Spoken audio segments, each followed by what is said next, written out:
그리스도 사역의 완벽함이라는 제목으로 말씀을 전하도록 하겠습니다.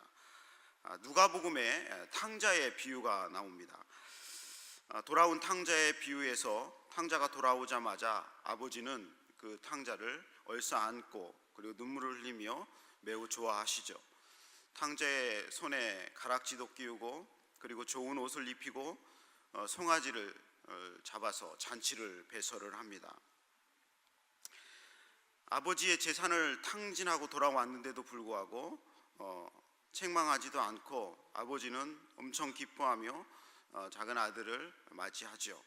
근데 이 상황을 기뻐하지 않는, 이해할 수 없는 한 사람이 등장을 하는데 그것은 그 아들의 형이었습니다. 그러니까 큰 형이었죠. 아버지로서는 큰 아들이었습니다. 성경의 누가복음에 보니까 정확하게 말씀이 기록되어 있습니다. 큰아들이 얘기하죠. 저가 노하여 들어가기를 즐겨 아니하거늘, 그러니까 잔치에 들어가지 않는 거죠. 아버지가 나와서 권한대, 아버지가 직접 나와서 큰아들에게 얘기를 합니다. 아버지께 대답하여 가로되 내가 여러 해 아버지를 섬겨 명을 어김이 없거늘 내게는 염소 새끼라도 주어 나와 내 벗으로 즐기게 하신 일이 없더니 아버지의 살림을 창기와 함께 먹어버린 이 아들이 돌아오매 이를 위하여 살찐 송아지를 잡으셨나이다. 누가복음 15장 28절에서 30절까지 이렇게 기록이 되어 있습니다. 그러니까 큰아들의 생각은 자신은 죽어라 일하고 아버지를 돌보고 집안에서 내가 모든 것을 감내하며 집안일을 도왔는데 나에게는 아무것도 해주지 않고 저 재산을 가지고 창기와 노란한 세상에서 재물을 다 탕진한 아들이 돌아올 때에는, 그러니까 우리로 말하면 저런 후레자식 같은 아들에게는 왜 저렇게 배설하는지 내가 알 수가 없습니다. 그렇게 얘기를 합니다. 이 말씀 속에는 우리가 많은 진리가 있죠. 복음에 대한 진리가 있고 아버지의 성품에 대한 진리가 있고 참 많은 진리가 있는데 그것은 우리가 많이 얘기했죠. 근데 이 성경을 보면서 제가 느낀 것은 큰아들이 아버지를 너무 모른다는 겁니다. 아버지를 그렇게 오래 살았는데도 당신의 아버지를 잘 모른다는 거예요. 아버지가 왜 이러는지를 큰아들이 잘 모르는 거죠. 그런데 큰아들뿐만이 아니라 돌아온 탕자도 실제로는 아버지를 잘 이해할 수 없었습니다. 작은 아들은 우리가 다 알다시피 바깥에서 돼지 쥐엄 열매 먹으며 굶어 죽게 생겼을 때에 어쩔 수 없이 집으로 돌아가려고 하죠. 그때 작은 아들이 무슨 생각을 하고 돌아가냐면 누가복음 15장 17절부터 19절에 또 이렇게 나옵니다. 이에 스스로 돌이켜 가로되 내 아버지에게는 양식이 풍족한 품꾼이 얼마나 많은고 나는 여기서 주려 죽는구나. 내가 일어나 아버지께 가서 이르기를 아버지여 내가 하늘과 아버지께 죄를 얻었사오니 지금부터는 아버지의 아들이라 일컬음을 감당치 못하겠나이다. 나를 품꾼의 하나로 보소서 하리라 하고. 그러니까 아버지는 여전히 아들로 생각하고 있는데 이 작은 아들은 아버지가 자기를 받아두지 않을 거라고 생각을 하고 있다는 것입니다. 그러니까 갈 데가 없으니까 마지막으로 아버지한테 가서 내가 종처럼 품꾼처럼 일하겠다 그렇게 생각을 하는 거예요. 그렇게 생각이 들 수도 있지만 아버지를 제대로 알고 있다면 우리 아버지는 나를 받아주실 것이다. 나는 아들로 아버지께서 나를 기쁘게 받아줄 수 있을 것이다. 그렇게 생각을 저는 할 것 같습니다. 작은 아들도 나를 받아주지 않을 것이라는 생각을 합니다. 그러니까 큰 아들이든 작은 아들이든 간에 아버지의 마음을 전혀 헤아리지 못하는 것입니다. 헤아리기는커녕 짐작도 못한다는 것이죠. 저는 신학교 시절에도 교육전사를 했지만 이 서울에 올라와서 27살 때에 마천동에 있는 거여동 마천동 그쪽에 있는 교회에서 교육전사를 처음에 했었습니다. 주중에는 서울에 있는 대학원에 다니고 그리고 주말에는 그쪽에서 사역을 했는데 제 사역의 대부분은 이 봉고차 운전을 하는 거였습니다. 봉고차. 그래서 운전을 지금도 잘하죠. 물론 교회에서 청소도 다 했고 매일마다 청소하고 그리고 주보도 만들고 주일이면은 음향도 만지고 카메라도 찍고 그리고 또 설거지도 하고, 그래서 설거지도 잘합니다. 제가 설거지도 잘하고 형광등도 갈고, 그냥 교육전사가 다 하는 거예요. 목사님 한 분 계시기 때문에 다 하는 거예요. 그리고 이 전봇대에 올라가 가지고 현수막도 답니다. 전봇대 높이 올라가 가지고 양쪽 매야 되잖아요. 도와주는 사람이 없으니까 혼자 달고, 그런 것도 했던 것을 기억을 합니다. 벌써 한 20년 가까이 된 일인데, 그때 이렇게 찬양 인도도 했는데, 저 찬양 인도 하는 거 한 번도 못 보셨잖아요. 근데 찬양 인도도 다 했습니다. 기타도 칠 줄 알고. 제 아내가 결혼한 지 16년 됐는데 제가 아직도 기타를 치는지를 몰라요. 아무리 얘기해도 믿지를 않아요. 나도 기타를 칠 줄 안다, 믿지는 않습니다. 저는 키보드도 그때 배웠어요. 왜냐하면 반주를 할 사람이 없으니까 밤새 키보드 연주해가지고 그 다음날 찬양을 하는 거예요. 키보드가 반주가 있으면 풍부하니까. 그래서 밤새 몇 달 동안 찬양 한두 곡 해가지고 찬성인도 하고 그랬던 것을 기억이 납니다. 그것을 왜 보여주지 않느냐? 잘할 자신이 없어가지고 다 까먹으니까 16년, 19년 하니까 잊어버려서 이게 보여주질 못하죠. 그래서 제 아내가 아직도 제가 키보드를 치는 거나 기타를 치는 걸 알지를 못합니다. 믿지도 않고 그러죠. 그러니까 교육자들이 그렇게 훈련을 받고 성장을 하죠. 작은 일이나 어려운 일을 하기도 하고, 그때는 그게 참 목회가 전체라고 생각을 했었습니다. 이게 목회구나. 그런데 어느 날 목사님께서 부르셔가지고 와봤는데 교회가 너무 큰 거예요. 저는 이렇게 큰 교회를 처음 봤습니다. 얼마나 사람들이 많은지, 눈도 많고 입도 많고 얼마나 많은지 정신이 하나도 없었는데, 그때는 와서 보니까 제가 봉고차를 운전하지 않고 청소도 하려니까 어떤 집사님 와서 이건 내일이에요.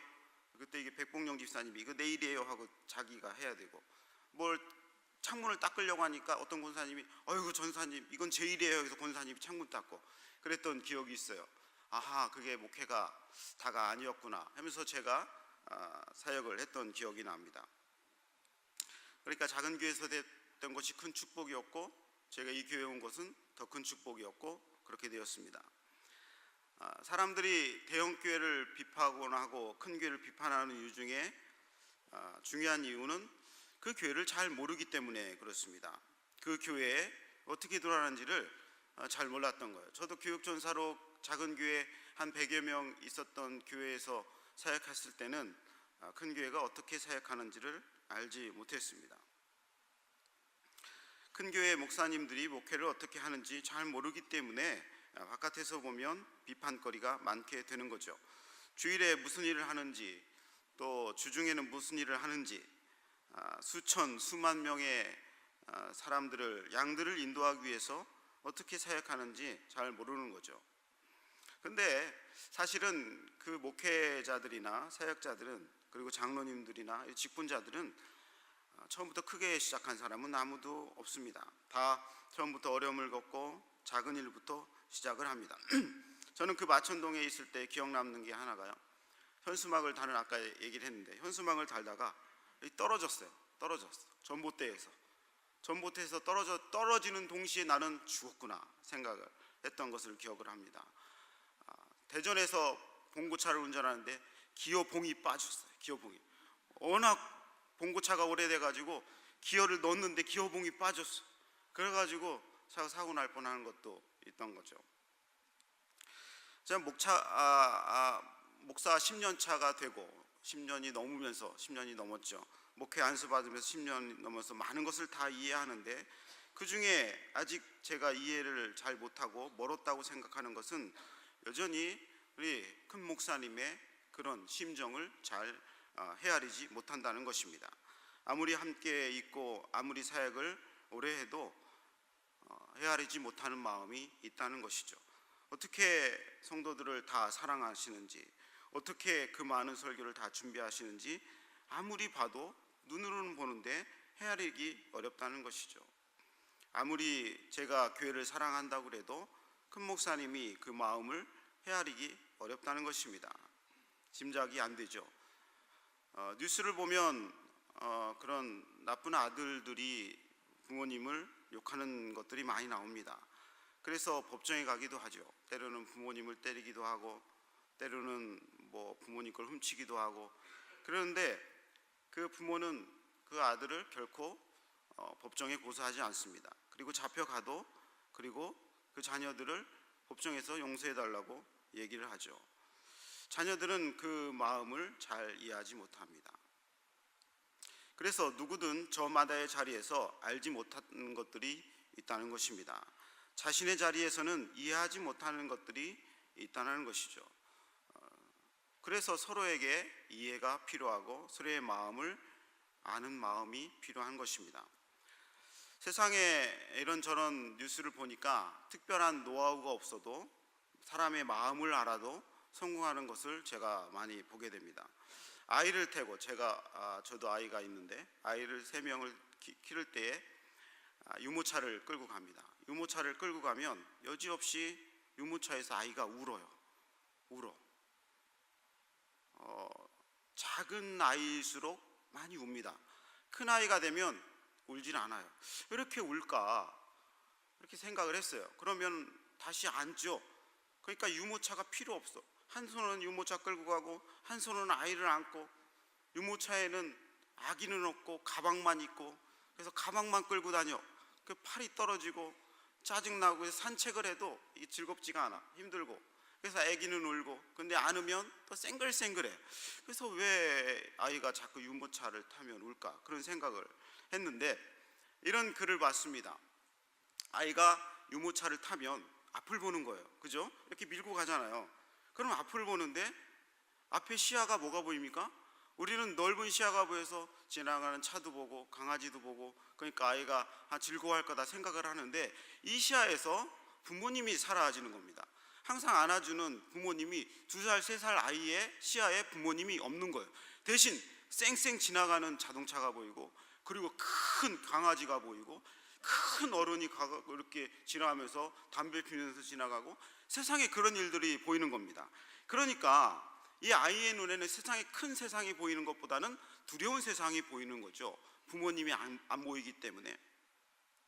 그래서 유모차가 연구한 사람들이 바뀌어서 나오는데 그게 바로 이 스토케라고 하는 유모차입니다. 스토케. 화면에 모르시는 분을 위해서 제가 했는데, 평상시에는 앞으로 보는 유모차들이 이 유모차는 부모를 보는 유모차가 되는 거예요. 그래서 이 유모차의 아이가 항상 엄마의 눈을 보게 됩니다. 그러니까 이 스토케를 태우기만 하면 아이가 울지가 않는 거예요. 이 연구한 사람들이 보니까 아이가 엄마 아빠가 사라진 것을 두려워해서 운다는 것을 알았습니다. 그러니까 저 유모차가 얼마예요? 저 유모차가 150만 원이 넘어요. 150만 원. 근데 왜 저가 유모차가 선풍적인 인기를 끄냐면, 물론 이렇게 명품 마케팅의 그런 측면도 있고 저 모차 뭐 볼보다 벤츠다라고 하는 비판도 있긴 하지만 저걸 태우고 가면 아이들이 울지를 않는다는 거예요. 그래서 이 유모차가 세계적으로 성공을 하게 되는 것입니다. 그러니까 세상은 사람의 아이의 마음만 알아도 성공한다는 것을 알았습니다. 그러니까 제가 읽은 책 중에 음식을 팔지 말고 마음을 팔아라 그러는 책을 한 10년 전에 읽었던 생각이 납니다. 모든 레스토랑을 하는 사람들은 음식을 팔려고 하지 말고 마음을 팔으라. 그 사람들의 마음을 이해할 수 있는 마음을 팔아라. 이렇게 얘기를 한 책을 제가 감명 깊게 읽었던 기억이 납니다. 그러니까 아이든 어른이든 시험지어 동물이든 간에 다른 사람의 마음을 서로 이해해 주는 것이 매우 중요합니다. 그것을 이해하지 못하는 사람은 세상에서 성공을 할 수가 없고, 세상에서 어려움을 당할 수도 있고, 또 스스로 외로움을 당할 수밖에 없는 그런 자기만의 그런 외로운 공간에 고립될 수가 있다는 것이죠. 오늘 본문에 나오는 사람들이 여러 사람이 있습니다. 누가 나오냐면 예수님이 등장하시고, 그리고 베다니의 3남매, 잘 나오진 않지만 이름은 다 등장하죠. 마리아, 마르다, 그리고 나사로가 등장합니다. 그리고 제자들, 12제자들이 있고, 그리고 주변에 수많은 유대인들이 있죠. 이 성경을 쭉 읽다 보면 이 예수님의 마음을 제대로 아는 사람이 있나 쭉 살펴보는데 그렇지 못하다는 것을 제가 성경에서 발견했습니다. 한번 성경을 조금 살펴볼까요? 3절 보면 3절에는 어떤 내용이 나오냐면, 사랑하는 사람도, 예수님이 사랑하는 사람도 병이 드나? 그런 질문을 3절에서 우리에게 던져주고 있는 것이죠. 나사로를 그렇게 사랑했는데 나사로가 병이 드나? 예수님이 그렇게 사랑한 사람도 병이 드나? 그런 것이죠. 사람들이 이 이유를 알지 못하는 것입니다. 6절에도 이 나사로가 병이 들었다는 얘기를 듣고 예수님께 말씀을 전했더니, 우리 같으면 금방 신방 가야 되잖아요. 아침에 어떤 집사님이 아파가지고 입원했대. 그러면 그 즉시 신방을 가가지고 주여 낫게 주시옵소서 기도합니다. 그럼 기도대로 그것이 낫게 되는 역사를 보게 됩니다. 그런데 예수님은 그 말씀을 듣고 이틀이나 더 계셨다는 거예요. 나사로가 죽게 되었는데, 사랑하는 사람이 죽게 되었는데 예수님은 즉시 가지 않으신다는 것이에요. 사람들이 의아하게 생각을 합니다. 그리고 나사로가 결국은 죽었어요. 사랑하는 사람이 병이 들은 것도 의문인데, 그리고 예수님이 이틀 동안 머무른 것도 의아한데 결국은 죽었습니다. 그러면 왜 예수님은 병을 치유하지 않으시고 죽게 내버려 두는가? 사람들이 이해하지 못합니다. 저도 이런 질문을 받을 때마다 이해하지 못해요. 젊은 친구가 차를 몰다가 30살이 되기 전에 죽어가지고 장례식을 치르는데 뭐 아무리 해도 이해할 수가 없죠. 부모님이 나한테 물어보죠. 왜 우리 아들이 죽었냐고. 어떻게 알겠어요, 제가? 어떻게 제가 알아, 목사가? 하나님의 섭리라고 하는 말씀을 드려도 불신자 부모가 그걸 알아요? 제가 말하는 하나님의 섭리도 제가 스스로 잘 이해 못하고 그냥 안타까움에 얘기할 수밖에 없죠. 왜 사랑하는 사람을 예수님 곁에 있음에도 불구하고 죽게 내버려 두는가? 11절도 또 장면이 나옵니다. 예수님은 나사로에게 잠잔다고 얘기를 하십니다. 그죠? 11절에 보니까 잠들었도다. 그래서 내가 깨우러 가노라 했는데 제자들은 실제로 잠들었다고 생각을 하는 거예요. 아, 실제로 죽지 않고 잠들었나 보네. 근데 잠들은 게 표현이 무슨 표현이에요? 예수님은 죽은 사람에게 대해서 잠들었다고 표현을 하는 거죠. 그런데 사람들은 실제로 잠들었다고 생각을 합니다. 그러니까 예수님의 말씀이 오해로 받아들이는 거예요. 예수님의 본뜻을 알아듣지를 못하는 거예요. 그러니까 이 사람들의 모든 문제는 이 커뮤니케이션에 나타납니다. 야, 가자 했는데 가자는 말을 못 알아듣기도 하고, 밥 먹으러 가자 했는데 그 표현을 다른 말로 오해하기도 하고 그러죠. 회사에서는 밥 먹으러 갑시다 하면은 저 사람이 나한테 뇌물을 바라나? 그렇게 오해할 수도 있잖아요. 왜냐하면 긴밀하게 비즈니스와 관련된 일을 하고 있다면. 예수님의 이 11절에 잠자러 간다는 말도 이해를 못합니다. 23절에 예수님이 말씀하시죠. 나사로가 다시 살리라, 다시 살리라. 그런데 이 나사로가 다시 살리라는 말을 마르다는 먼 훗날에 예수님이 재림하실 때 부활할 줄을 내가 믿습니다 라고 얘기를 합니다. 그런데 예수님은 무슨 말씀을 하세요? 그 즉시 내가 가면 살 수 있을 것이다, 다시 생명을 회복할 수 있을 것이다, 본래의 육체와 그 모습으로 정신으로 다시 살아날 것이다 라고 얘기하는데 그것을 알아듣지 못하는 것입니다. 잘 기억하시죠? 따라오시죠? 성경 11장 1절부터 끝까지 봐도 예수님의 말을 한 사람도 이해를 제대로 못하고 있어요. 35절 쭉 더 갑니다.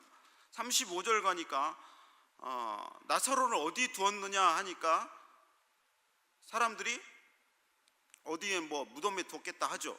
그러니까 예수님이 35절에 눈물을 주르륵 흘리십니다. 늦게 오고 그리고 살려주지도 않으시는 분이 왜 갑자기 거기서 눈물을 흘리시는가? 이것도 사람들이 잘 이해를 못하죠. 그죠? 왜 눈물을 흘리시는지 다 이해를 못합니다.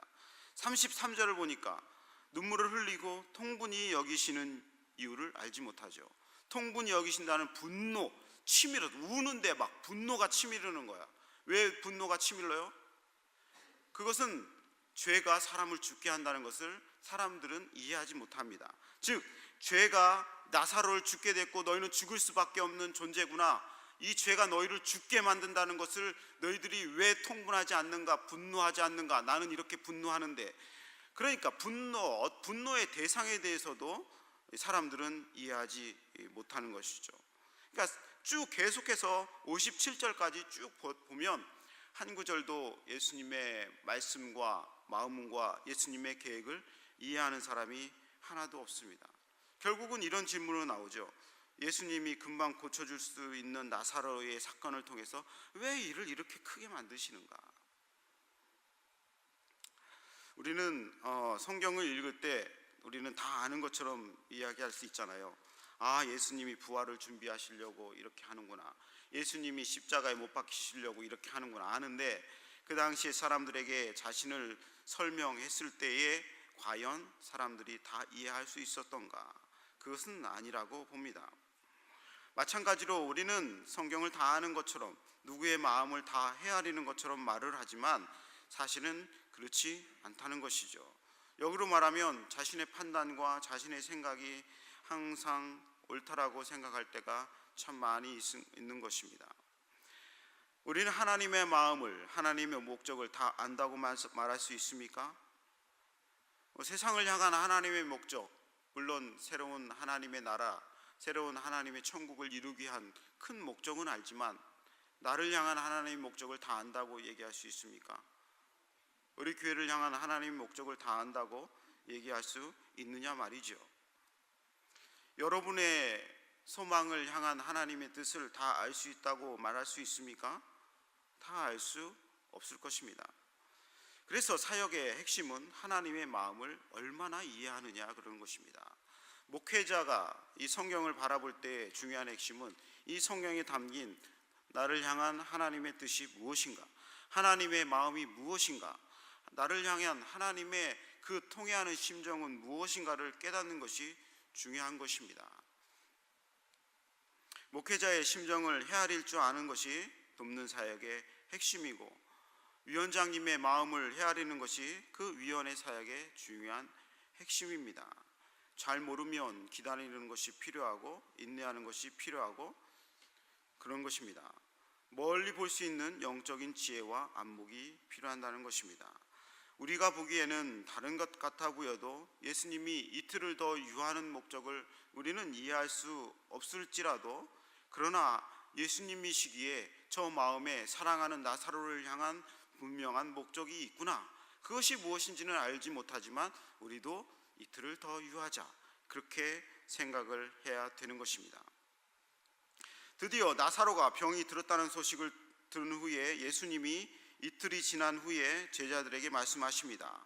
유대로 들어가자, 유대로 들어가자, 이렇게 말씀을 하시는데 드디어 제자들이 나섭니다. 가만히 있던 제자들이 무슨 말을 하냐면 18절에, 11장 18절에 보면 18절에 한번 읽어볼까요? 11장 8절이죠. 8절에 읽어보겠습니다. 시작.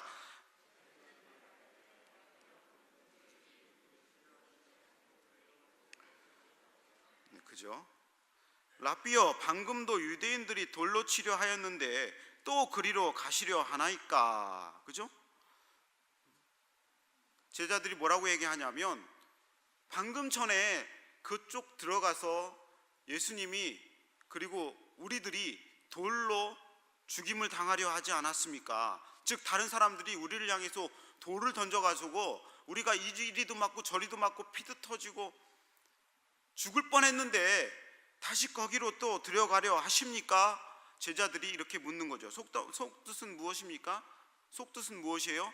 아니, 그 즉시 나사로가 병이 들었다는 소식이 들었으면 바로 갈 것이지, 그때는 안 가고 이게 죽었다는 소식 들은 뒤에 이제 들어가시냐고, 왜 이제 들어가냐고, 안 들어가도 되는 길을, 그렇게 얘기하는 것입니다. 그러니까 속뜻은, 더 속 깊은 뜻은 무엇이에요? 나는 죽기 싫다는 거예요. 나는 그 돌 또 맞기 싫다는 거예요. 그 전에는 나사로가 병이 들었든 나사로가 죽었든 아무 상관없다가 예수님이 유대로 들어가자 얘기하니까 제자들이 얘기하는 겁니다. 방금 전, 금방이라고 얘기하는데 우리는 금방 하면은 한 10분 전, 20분 전, 한두 시간 전 얘기하지만 실제로는 한두 시간 전이 아니에요. 이것은 성경에 보니까 수전절이라고 나옵니다. 수전절은 지금부터 2달 전이에요. 그러니까 2달 전에 있었던 일들을 이 제자들은 방금 전이라고 말하는 겁니다. 그러니까 그 제자들의 마음이 어떤 마음이에요? 그것을 긴박하게 느껴지는 거예요. 2달 전의 일이 방금 전처럼 일처럼 생각되는 겁니다. 사람들이 생각이 그런 것 같아요. 좋은 일이나 은혜 받았던 기억은 조금 멀리 생각을 해. 근데 내가 죽은 일을, 뻔한 일을 당하거나 어려운 일을 당하면 사람들이 그것을 방금 전의 일로 생각을 해요. 그러니까 나쁜 기억, 악한 기억, 두려웠던 기억들은 머릿속에 많이 남아 있어요. 그래서 사람들이 주저하게 만들어요. 그 길을 가는 것을 주저하게 만들어. 운전을 한번 해서 접촉사고라도 한번 나면 그걸 운전하기까지 어떤 분들은 오래 걸려요. 1년이 걸리기는 하기도 하고 그렇습니다. 그러면서 내가 얼마 전에 접촉사고 났거든. 그러니까 내가 운전하기 두려워. 그게 1년 전 일인데 방금 전에 일어난 것처럼 여겨집니다. 그러니까 사람의 생각은 이 두려움이 많이 지배를 하는 것 같아요. 무슨 일을 할 때 두려움, 무슨 일을 할 때 악함, 그 사람을 생각할 때 그 사람이 잘못 저질렀던 것, 나에게 악하게 되었던 것, 100가지의 은혜를 베풀었음에도 불구하고 한 가지 일을 잘못하면 그것을 기억을 해요, 사람들이. 그래서 그 사람을 그렇게 대해요. 우리는 그런 약한 존재고 치명적인 약점을 갖고 있어요.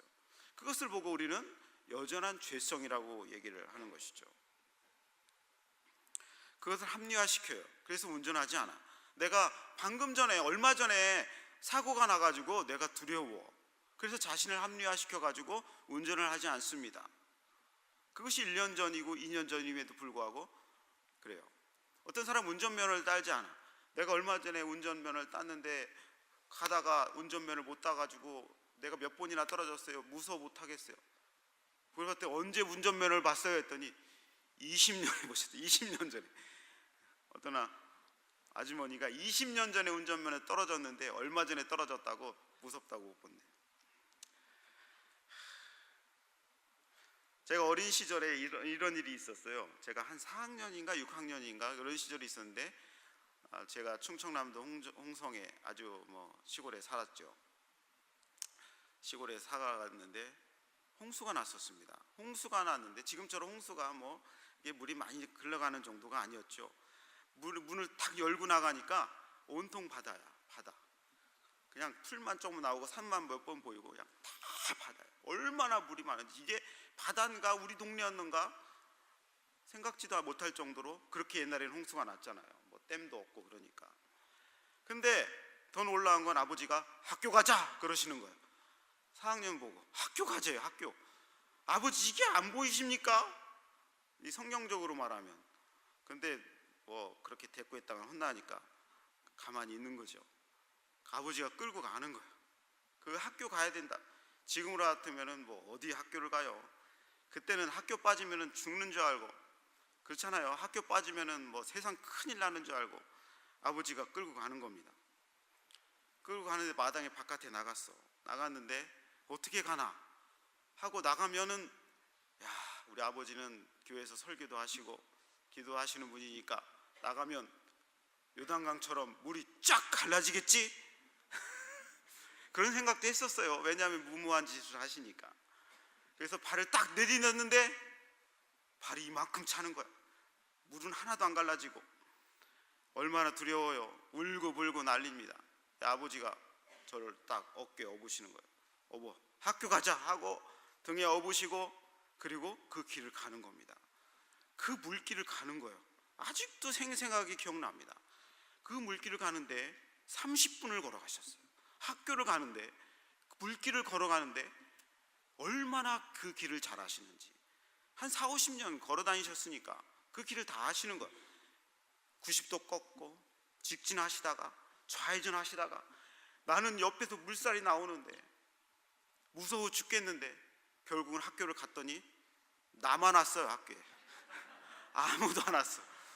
나만 왔다가 나보고 아버지가 거기서 공부하고 오라 그래가지고 학교에 앉아가지고 교장 선생님하고 학교에서 공부하다가 물 빠지고 저녁 때 왔던 기억이 남아요. 야, 참 대단하셨습니다. 제가 그 안식년으로 교회에서 허락해 주셔가지고 미국에 가는데 사람들이 많이 걱정을 해요. 저는 걱정 안 해. 뭐 아이들을 걱정해. 아이들이 잘 적응할 수 있느냐, 아이들이 학교에 가가지고 영어도 하나도 못하는데 말할 수 있느냐, 애들이 뭐 힘들어하지 않겠느냐. 그러면 생각이 나는 거야. 아니, 아버지랑 같이 가는데, 아빠랑 같이 가는데 애들들이 무슨 문제예요? 아버지가 같이 가가지고 학교도 넣어줄 것이고, 학교 다니기 싫으면 다니지 말라 할 것이고, 밥 먹고 싶으면 밥 해줄 것이고 다 하는데, 걔들이 문제가 아니라 누가 문제예요? 아버지가 없는 내가 문제죠. 우리 아버지는 어디 있어요? 우리 아버지는 홍성에 계셔. 아버지랑 나랑 같이 가면 지금도 두려움이 없을 것 같아. 두려움이 없을 것 같아. 근데 우리 아버지는 홍성에 계시고 우리 아이들은 저를 믿고 가는 거죠. 그러니까 가니까 너무 행복해. 그러니까 사람의 생각들은 이 두려움으로 많이 차 있는 것 같아요. 이 제자들이 왜 거기를 가십니까? 얘기를 할 때에 생각지 못하는 것이 뭐예요? 예수님이 여기 계시고 제자들은 거기를 보내는 게 아니라 예수님이 먼저 앞장서시고 제자들은 뒤로 따라가는 것입니다. 어떤 일이 있을 때마다 저는 그 기억이 떠올라요. 아버지가 저를 등에 업고 그리고 그 길을 헤쳐서 30분을 가셨던 그 길이 생각이 나는 것입니다. 제자들이 가면 아무 일도 없어요. 왜냐하면 예수님이 거기 계시기 때문에 그렇습니다. 아버지가 함께 가는데 우리 삼남매가 무슨 걱정이에요? 아버지가 함께 하시는데 우리의 인생이 무슨 걱정입니까? 그런데 제자들은 가지 못하겠다는 거예요. 그러나 안심하고 주님을 따라가야 될 줄로 믿습니다. 16절에 보니까 제자들이 예수님을 한참 보더니, 그리고 예수님과 제자들을 나누더니 이렇게 얘기합니다. 도마가 얘기합니다. 우리도 주와 함께 죽으러 가자. 그죠? 드디어 예수님과 나오면서 대화를 나누면서 예수님을 보게 된 거죠. 도마가 우리도 주와 함께 죽으러 가자. 도마는 그리스도와 함께 죽으러 갈 수 있다는 열정이 예수님을 보자 생겨났던 것입니다. 주님을 위해 죽으러 가는 것, 그리고 주님과 함께 하심은 결코 안전하다는 것을 도마는 알게 되는 것이죠. 세상에 그런 말을 하잖아요. 죽으려고 하는 사람은 살 것이고 그러나 살려고 하는 사람은 죽을 것이다. 자신을 보존하고자 하면 죽게 되지만 주님과 함께 가면 살게 될 것이다. 주님의 제자들은 11장 이전에 주님과 하면서 좋은 때의 영광을 다 누렸습니다. 예수님과 함께 했을 때에 참 좋은 것을 많이 받고 명성도 얻었고 예수님의 제자들이 뽑혔다고 하는 그런 칭찬도 받았고 예수님이 볼 때의 그 기적들도 다 바라보게 되었고, 그래서 예수님과 함께 있을 때 온갖 모든 것을 다 누렸는데 막상 어려운 길, 죽으러 가는 길, 고난의 길을 가자 하니까 싫다고 내빼는 거예요. 그렇게 내빼는 사람은 제자가 될 자격이 없는 것입니다. 좋은 때에 영광 받았을 때면 어려울 때에도 함께 가면 영광이 더 크게 되는 것입니다. 영광도 더 클 뿐더러 보상도 더 크게 되는 것입니다. 예수님께서 그 유대 땅으로 가자는 의미는 무엇입니까? 우리는 이미 다 알고 있습니다. 그것은 유대 땅에 십자가에 못 박히러 들어가시는 길입니다. 유대 땅 예루살렘에 들어가서 십자가에 못 박히고 그리고 죽으시고 그리고 부활하신 것을, 그 길을 가자고 얘기하는 것입니다. 이제 스토리가 다 엮여지는 것이죠. 아하, 나사로가 죽기 전에 왜 마리아가 향유를 부었는가 발에? 그것은 예수님의 죽음을 준비하는 것이었고, 왜 나사로가 이틀이나 죽었음에도 불구하고 이틀이나 더 기다리셨는가? 그것은 나사로가 죽기를 기다리신 것입니다. 그리고 왜 무덤 앞에 가가지고 나사로야 나오라 했는가? 그것은 예수님의 부활을 사람들에게 보여주기 위함이셨던 것입니다. 그리고 나사로가 살아나는 것처럼 너희도 살아날 것이라는 것을 보여주는 것입니다. 그리고 유대 땅에 들어가서 내가 십자가에 못 박혀 죽게 된 것을 너희들도 함께 죽으러 가자라는 것이죠.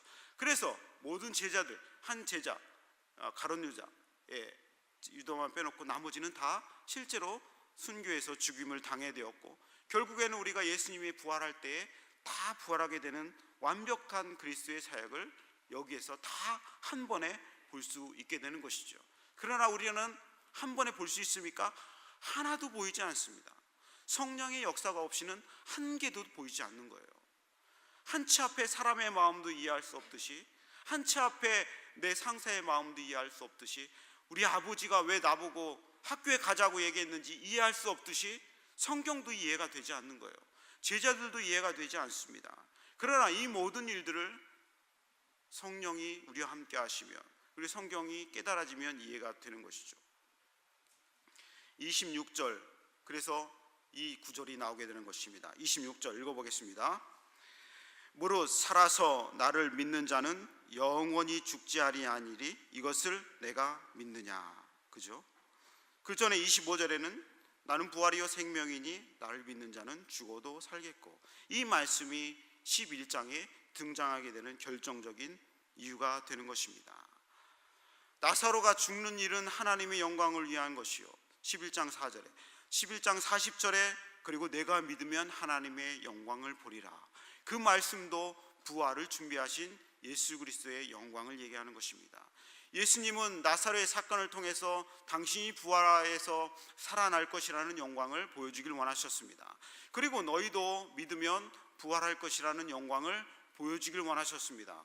그것뿐만이 아니라 예수님을 잘 믿고 그 믿음을 따르면 지금 이 순간에도 기적은 일어날 것이고, 너희는 회복될 수 있을 것이고, 너희는 치료될 수 있을 것이고, 너희는 예수 그리스도를 믿게 될 수도 있을 것이고, 네가 불가능하다고 생각되는 일들은 다 이루어지는 그런 영광도 누리게 될 것이라는 사실을 사람들은 예수 그리스도를 통해서 알게 되는 것이죠. 그리스도의 사역은 이해하기 어렵고 매우 신비로우면서도 완벽합니다. 우리가 다 알 수 없죠. 한 가지 일도, 한 가지 말씀도 그저 우연히 던져지는 말이 없고 그저 우연히 일어나는 일이 하나도 없습니다. 예수님은 이 모든 자신의 사역을 나사로와 관련된 이 한 사건으로 다 보여주시는 것이죠. 그리고 결국 예수님은 십자가 사건으로 영광을 받으셨던 것입니다. 결론을 맺도록 하겠습니다. 그리스도와 관련된 모든 일은 하나님을 영광을 위해서 쓰여지는 것입니다. 하나님 나라와 관련된 모든 일들은 하나님의 영광을 위해서 쓰여지는 것입니다. 이것을 믿는 자는 영광을 함께 보게 될 것이고, 구속의 영광, 부활의 영광, 영생의 영광, 천국의 영광을 주님처럼 보게 될 것입니다. 그와 함께 위험한 곳에 가지 않은 사람은 영광을 누릴 수가 없습니다. 영광을 누릴 수가 없어요. 예수님과 함께 고난을 당하지 않았는데 어떻게 고난 중에 나타난 영광을 볼 수 있습니까? 예수님과 눈물을 흘리지 않았는데 어떻게 눈물도 없이 슬픔도 없는 천국의 영광을 누릴 수 있느냐 말이에요.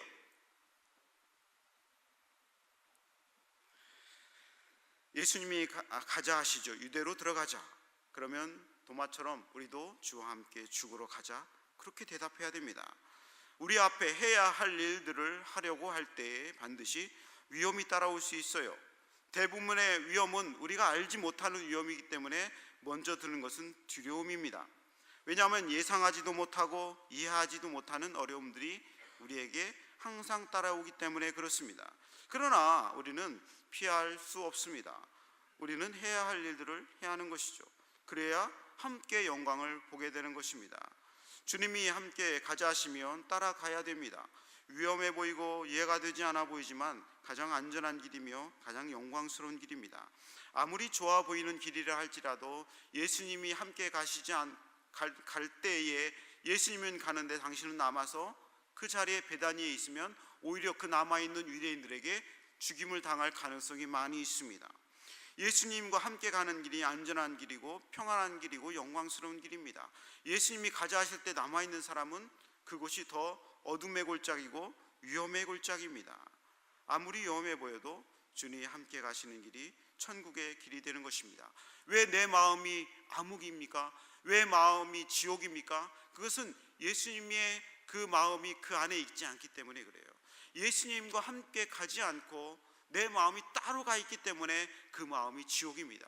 예수님이 함께 가시는 길은 아무리 가시밭길도 험난한 길도 천국의 길이 되는 것이고, 아무리 떵떵거리며 잘 사는 대로에 진수성찬이 있는 길도 좋은 길도 예수님이 함께하지 않은 그 계획과 대로의 길은 지옥의 길입니다.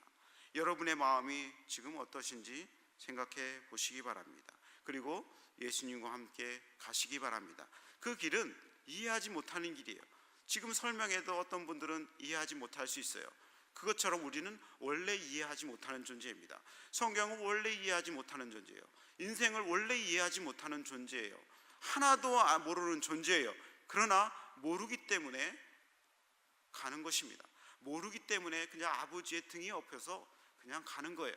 그러면 아버지가 다 그 길을 가시는 것입니다. 이런 길을 여러분이 가셔서 인생이 즐겁고 복되고 행복한 길이 되시기를 주님의 이름으로 축원합니다.